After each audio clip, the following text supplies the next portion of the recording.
Speakers. Number 7. Transmission. Konnichiwa.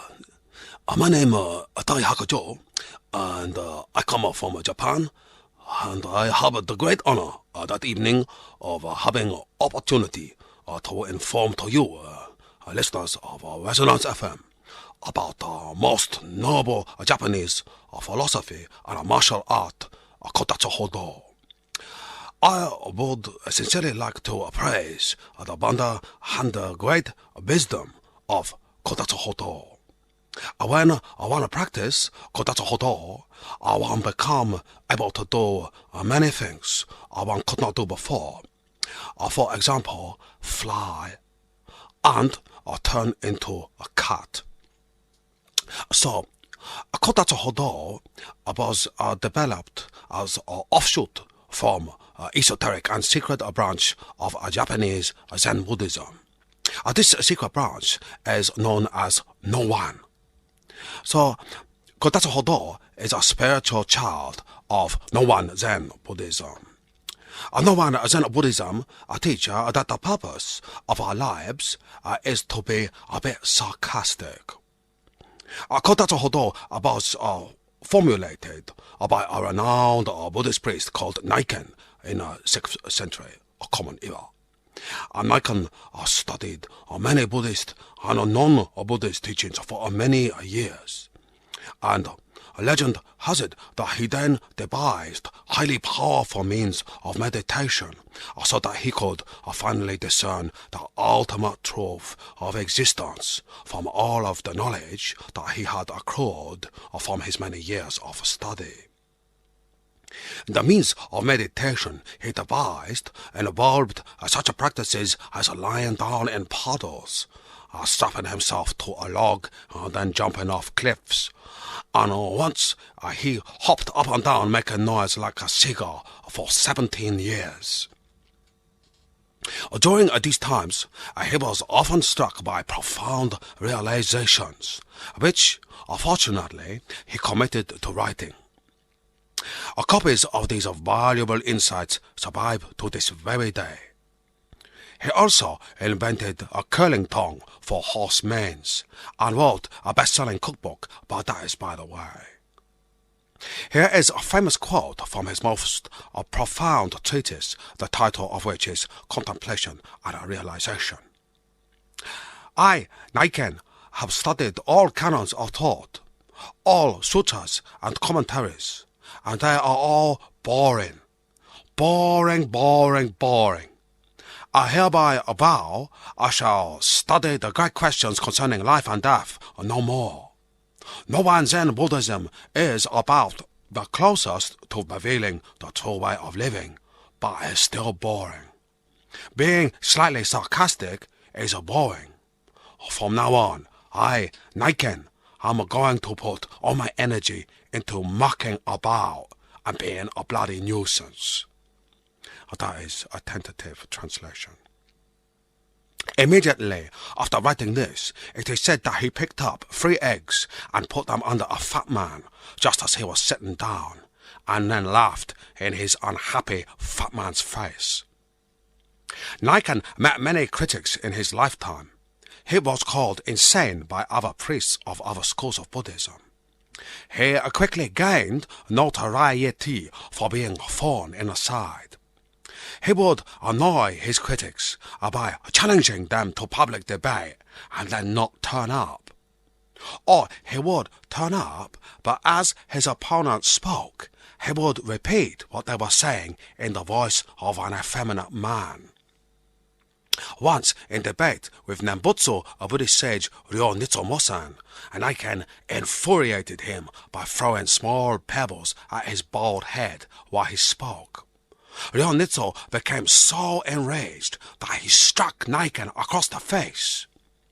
Niken reacted by saying to his assailant, "Ooh, that wasn't very Buddhist, was it?"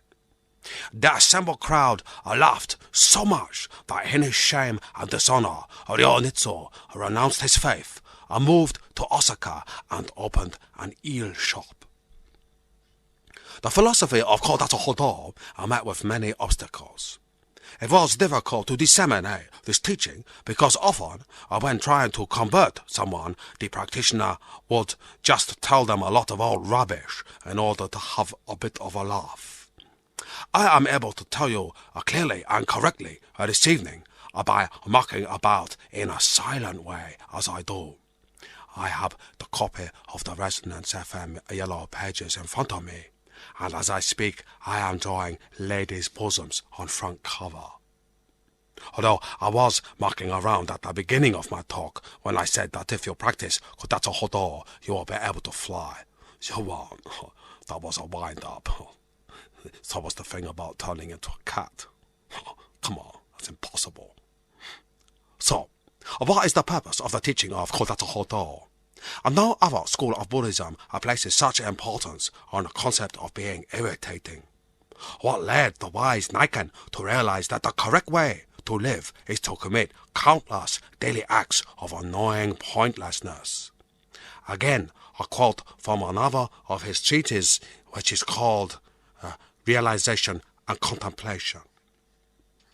The established principles of Buddhism are much revered. The middle way, the concept of non-substantiality, the truth of temporary existence, but I don't care. I just want to act the twat. That is tentative translation. So, we can see that Niken came to his realization only when he had stopped meditating and pondering deeply and started instead to just dick around. Niken died at the age of 57 after fearlessly kicking a samurai in the bottom as the samurai bent over to pull up socks. A samurai, Tashin Choi, nailed Niken to a wooden post through the neck, disemboweled him, and then beat him to death with his own entrails. It is generally agreed that for all the wonderful examples of deeds of petty mischief, this was one where Niken should have contemplated the words of Tao Master Kaniki Fudo, who once said, "Never kick a samurai." And indeed, it was a foolish thing to do. Consider that samurai, 1, have highly developed sense of personal honor which will not tolerate public humility. 2, are hot-tempered and violent. And 3, I like to kill people very slowly. So, how can you practice the noble philosophy and a martial art of kotatsu hodo? Well, there are certain exercises and rituals.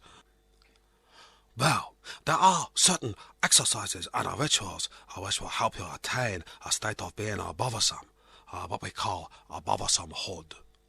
First of all, I learn the following mantras. Oh, that's interesting. Say that every 3 seconds when someone is talking to you. Second, there is a demon in your toy box.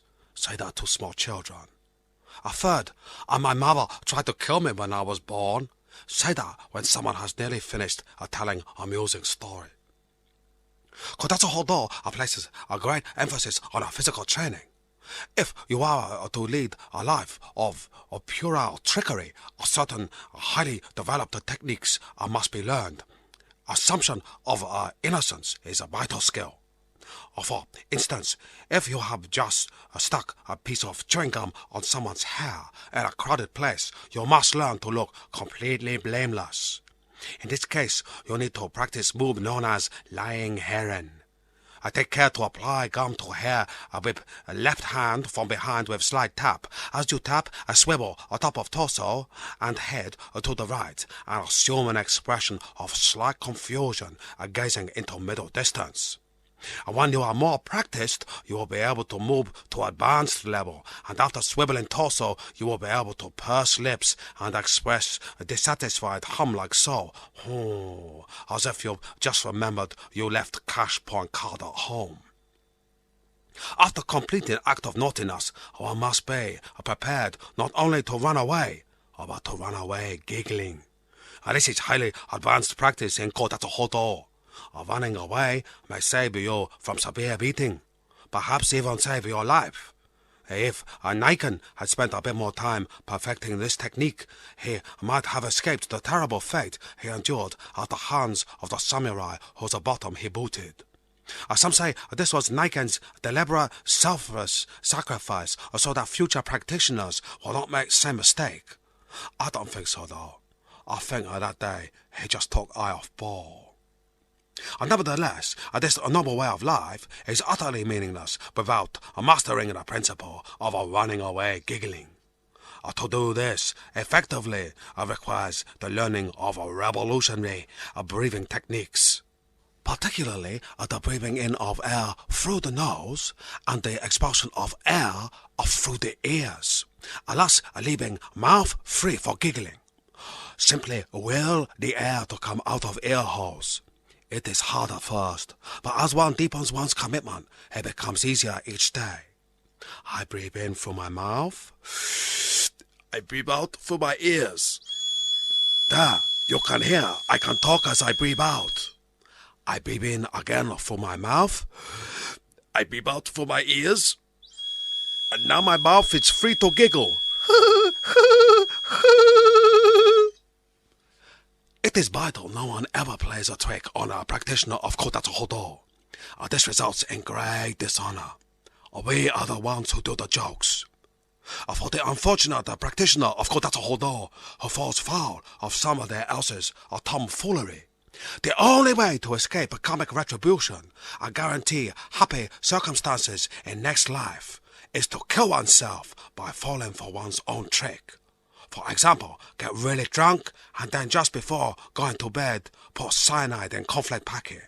That's a good one. It works every time. That is why in our training monasteries we are constantly taught strictly and thoroughly how to swiftly counter such devilish challenges as a bucket full of water above door, kick me sign stuck to back, or inky eyepiece on telescope. The beauty of Kotatsu Hodo is that it can be applied to modern life. A bottom is a bottom in any century and is always begging to be kicked. Just make sure it does not belong to samurai. Perhaps many of us would find it hard in this day, and this is understandable, to perfect the ancient art of unsettling one's neighbor's water buffalo.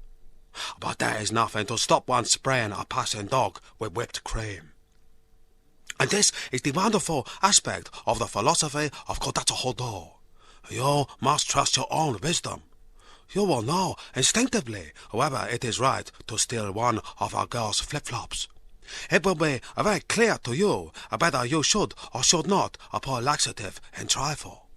You will profoundly recognize whether or not it is correct to introduce a washing up liquid into town center fountain. And so, I have now come to the end of this evening's lecture about wonderful practice of Kotatsu Hodo. I have profound gratitude that you have listened to my words, and leave you with the knowledge that as I bid you farewell, I am flicking the V's. Good night.